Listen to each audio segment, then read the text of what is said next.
سلام، امیدوارم حال دلت خوب باشه. من ابوالفضل رادمنشم و داخل این ویدیوی آموزشی میخوام بهت یک کتابخونه جدید معرفی کنم برای زمانهایی که قرار دیتات مثلا از سمت سرور بیاد. چرا میگیم از سمت سرور؟ به خاطر اینکه این ارسال و دریافت اطلاعات یک زمانی و نیاز داره و خب داخل این زمان تکلیف کاربر چیه؟ درسته که مثلا کاربر همینطور ویوها رو خالی ببینه یا صفحه‌ای که هیچ اطلاعاتی داخلش نیست؟ چیز زیاد قشنگی نیست، زیاد جالبی نیست. داخل این ویدیو کتابخونه‌ای بهت معرفی میکنم که این مشکل رو حل کنه. یعنی به جای اینکه یک ظاهر خیلی ساده داشته باشیم، یک نمای خیلی زیباتر داریم، یک اسکلت بندی اولیه داریم که در حال لود شدنه. با من همراه باشید، بیایم سراغ مانیتورمون. همینطور که اینجا مشاهده میکنید اندروید ول اسم این کتابخونه است. یکم اسکرول میکنم میام پایین تر، میبینیم که نوشته زبان مورد استفاده این کتابخونه زبان کاترینه. کتابخونه خیلی ارزشمندیه که امکانات زیادی در اختیارتون قرار میده. من ساده ترین حالت استفاده از این کتابخونه رو بهتون آموزش میدم. یکم اسکرول میکنم میام پایین و در قسمت ایمپلمنتیشن بیام این کد رو کلا کپی کنم، با کنترل سی به اندروید استودیو بیام. به قسمت پروژکت میرم، این قسمت ها رو میبندم. به قسمت گردل اسکریپت میام، به بخش build.gradle ماژول اپ و در این قسمت کدی که کپی کردم و با کنترل وی پیستش میکنم. به من یک اخطاری میده. این اخطار برمیگرده به اینکه یک کمی قبلتر اندروید استودیو برای بخش گردل اسکریپتش از زبانی تحت عنوان گرووی استفاده میکرده، اما در حال حاضر هم گرووی استفاده میشه و هم کاترین. پس اگر چنین اخطاری رو دریافت میکنید، به من این منظوره که زبان بخش گردل اسکریپت شما زبان کاترینه. اگر میخواید مطمئن تر شید، میبینید که در بخش build.gradle.kts خورده. این به این معنیه که زبان گردل شما کاترینه. برای اینکه بتونیم استفاده کنیم کافیه من بنویسم ایمپلمنتیشن، یک قسمتیش هم که بنویسم خود اندروید استودیو به این پیشنهادش میده. ایمپلمنتیشن رو انتخاب میکنم، از دابل کوتیشن استفاده میکنم با استفاده از شیفت و تگ کوتیشن. این کدی که اینجا قرار داره رو کنترل سی کنترل وی پیستش میکنم. این قسمت رو کامنت میکنم و روی گزینه سینک ناو کلیک میکنم. با کلیک کردن روی گزینه سینک ناو اندروید استودیو من شروع میکنه به دانلود این کتابخونه و افزودنش به اندروید استودیوی من. قبل از شروع آموزش دقت داشته باشید که من در این بخش دیوایس هایی رو میبینم که اگر درخواست اجرای اپلیکیشن رو بدم روی اون فعال میشه. از اونجایی که من الان چند دیوایس دارم، یکیش موبایل اندرویدیم و دیگری شبیه ساز اندرویدیمه، در اصل اومده از موبایل اندرویدی من که فعاله به عنوان پیش‌فرض استفاده میکنه. اما من میگم نه، من فعلا میخوام از شبیه ساز استفاده کنم. به بخش دیوایس منیجر میرم و شبیه ساز اندرویدیمو استارت میکنم تا وقت نیاز بهش داشتم استارت شده باشه و کار و روند سریعتر پیش بره. در قسمت بعدی به بخش اپ میام، به بخش رس، به بخش لیوت و باید اینو در نظر بگیرم که پیاده سازی این کتابخونه دو قسمت داره، قسمت طراحی و قسمت منطقی که بهش XML یا کاترین هم میگیم. خب به activity-main.xml میام. فرقی نمیکنه شما داخل چه لیوتی میخواید این کار رو انجام بدید. از اونجایی که من یک پروژه تستی دارم و این پروژه فقط در حال حاضر اکتیویتی مین رو داره، داخل اکتیویتی مین پیاده سازش میکنم. اگر شما اکتیویتی یا فرگمنتی داشته باشید جداگونه، روی اون پیاده سازی انجام میدید. در اولین قدم نیازه که من ویو گروپمو تغییر بدم. خب به چی تغییر بدم؟ به ویل لیوت. اینو کپی میکنم با کنترل سی و اینجا پیستش میکنم. پس این شد اولین قدم من. دومین قدم من اینه که بیام این خصوصیاتی که اینجا قرار داره رو داخلش قرار بدم. کنترل سی و اینجا کنترل وی میزنم. به من یه سری اخطارا میده دیگه. بیایم دقیقاً همون جوری که خود داک پیش رفته پیش بریم. ببینید بچه‌ها این اومده یک سری میشه گفت دابل اسلش گذاشته، 2 تا اسلش گذاشته و یک سری توضیحات نوشته. داخل بخش XML شما نباید چنین اتفاقی بیفته وگرنه به شما اخطار میده. پس بهترین راه اینه که اینا رو حذف کنیم تا XML ما یک روند عادی رو دنبال کنه. در حال حاضر ارورهای ما رفع شد.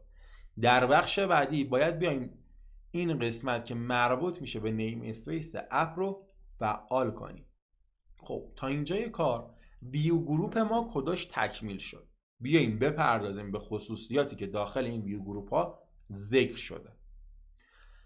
اولین و دومین قسمت به نمایش و عدم نمایش این محتوای داخلی اشاره میکنه. میگه به محض اینکه اپلیکیشن بالا اومد آیا من به صورت خودکار برم رو حالت میشه گفت لودینگ؟ میگم بله. در قسمت بعدی میگه بیس کالر شما چه رنگی باشه. من برای اینکه دقیقاً تفاوت استفاده از رنگ هاشو ببینید 2 تا رنگ کاملا مجزا قرار میدم. یکی مربوط میشه به بیسش پس زمینش و یکی هم مربوط میشه به اون هایلایتی که در حال حرکته که خب از اسمش مشخصه. 2 قسمت بعدی اشاره میکنن به شفافیت اون 2 رنگی که قبلا ما مشخص کردیم و قسمت بعدی اشاره میکنه به سرعت این حرکت که میتونید سرعت رو تغییر بدید. قسمت آخرم اشاره به این میکنه خب ما یک ویوی مثل تکست ویو رو انتخاب کردیم، این تکست ویوی من یک میشه گفت کادر میگیره دیگه و حالا اون کادر یک گردی داشته باشه. من تنظیمات پیش‌فرض رو فعلا دست نمیزنم چون نیاز خاصی ندارم. تغییر این تنظیمات کاملا برمیگرده به این که شما از این میشه گفت کتابخونه چه نیازهایی رو داشته باشین، چه نیازهایی درخواست کنین. خب بریم قسمت بعدی. میگه که یک تکست ویو داخلش قرار بده. میگم اوکی، من یک تکست ویو داخلش قرار میدم. رنگ متنش هم مشکی قرار میدم تا داشته باشیم. خب بچه‌ها ببینید الان چیزی به من نمایش نمیده. چرا؟ چون من گفتم کلاً یک لایه بیاد روی این. اگر من اینو فالسش کنم محتوامو میبینم. اگر تو روش کنم چون در حال لودینگه دیگه محتوایی به من نمایش نمیده. لازم به ذکره که این ویو گروپ داره از ویو گروپ فریم لیوت استفاده میکنه. پس میتونیم اینو در نظر بگیریم که اگر من نیازمند این باشم که آیتم هام رو داخل این ویو گروپ چینش کنم باید بر اساس فریم لیوت این کار انجام بدم. خب آیا من نمیتونم از ویو گروپ دیگه ای استفاده کنم؟ جواب اینه که چرا، شما میتونید از ویو گروپ دیگه ای استفاده کنید. به این صورت که مثلا من داخل این ویو گروپ یک لینیر لیوت قرار میدم، مچ پرنتش میکنم، اورینتیشنش رو ورتیکال قرار میدم. حالا آیتم هامو داخل این ویو گروپ قرار میدم. میگم چی؟ این و این. اگر من این بخش رو مینیمایز کنم شما داخل این قسمت میبینید که 2 آیتم پشت هم چینش شد. اما خب من میگم الان بیا شما یک مارجین HDP هم بگیر برای ایجاد یک میشه گفت حاشیه برای 2 ویومون که ببینیم کاری به خود اون ویو گروپ لینیر لیوت نداره و فقط ویو ها رو مورد بررسی قرار میده. خب من یک بار درخواست اجرای اپلیکیشنم رو میدم و صبر میکنم عملیات بیلد به اتمام خودش برسه تا این اپلیکیشن روی بخش رانینگ دیوایسز من، روی شبیه ساز من نصب بشه و نمایش داده بشه. خب همینطور که مشاهده میکنید اینجا رو ببینید، ما قبلا گفتیم بیس شما آبی باشه، هایلایت شما قرمز باشه. همینطور که می در حال یک لودینگه. شما میتونید شفافیت ها رو تغییر بدید، رنگ ها رو تغییر بدید و خیلی میتونه ظاهر از این چیزی که حالا در حال مشاهدهش هستید زیباتر بشه. همین کار رو ما با ویو گروپ کانسترن لیوت هم میتونیم انجام بدیم. اما خب کانسترن لیوت یک بدی که حالا من تست کردم و داشت به این صورت بود که من حتی اگر آیتم ها رو چینش میکردم در نمایش نهایی درست انجام میداد. اما در نمایش داخل این ویو گروپ بهتون نمایش نادرستی انجام میداد، یعنی روی هم مینداخت آیتما رو. کاری که شما میتونید بکنید اینه که مثلا یک لی‌آوت دیگه ای بسازید، بیاید داخل این اینکلود کنید، یا نه بیاید یک لی‌آوت دیگه ای بسازید، آیتم هاتون رو داخلش چینش کنید با استفاده از کانسترن لی‌آوت و بیاید اون کد رو کپی کنید بیارید داخل اینجا و داخل کانسترن لی‌آوتتون قرار بدید. اگر نمیخواید میتونید به سادگی از ویو گروپ لینیر لی‌آوت استفاده کنید. خب بیایم داخل قسمت منطقیمون، کاتلین پلاس جاوا. و اینجا من این قسمت رو نمیدونم الان چرا داره من خطا میده. خطاش رفت شد. داخل این قسمت داخل آن کرییت هم بیایم اینو فرض کنیم که من یک درخواستی زدم و وقتی که اون درخواست جواب مثبتی دریافت میکنه یا حتی جواب منفی، باید حالتی اتفاق بیفته دیگه. اگر جواب منفی بود باید یک پیغام نمایش بده که میتونه توست باشه، یک دیالوگ باشه یا هر چیزی. اما اگر موفقیت آمیز بود من باید این ویومو از حالت لودینگ خارج کنم. برای این کار من باید اول دسترسی به این ویوم داشته باشم. برای دسترسی به ویوم من چندین راه دارم: ویو بایندینگ، دیتا بایندینگ یا فایند ویو بای آیدی. انتخاب این که من از کدوم روش استفاده کنم برمیگرده به سناریوی اپلیکیشن یا سناریوی در حال اجرا. از اونجایی که من در حال حاضر یک تک ویو دارم و پروژه تستیه، از فایند ویو بای آیدی استفاده میکنم. اگر پروژه من از ویوهای زیادی پشتیبانی میکرد از ویو بایندینگ استفاده میکنم و اگر پروژه من از ویوهای مختلفی استفاده میکرد و این ویوها دیتایی داشتن که در بخش XML مشخص میشد از دیتا بایندینگ استفاده میکردم. در حال حاضر از فایند ویو بای آیدی استفاده میکنم و میگم ول، یک نامی براش قرار میدم. گفتیم نامش چی بود؟ نامش VL. از نوع چی باشه این VL ما؟ VL یک نام دلخواهه.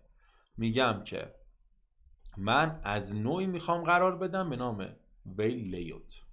میگم مقدار شما مساوی باشه با find view by id r.id.view. این داره به چی اشاره میکنه؟ به همین آیدی که برای ویو گروپ مشخص کردیم. برمیگردم به مین اکتیویتی. قبل از برگشتم بچه‌ها دقت کنید، ما آیدی رو برای ویو گروپ مشخص کردیم نه برای ویو هامون. برمیگردم و میگم VL یک متدی داره، یک دستوری داره به نام onVeil که میاد و این نمایش رو از حالت لودینگ خارج میکنه.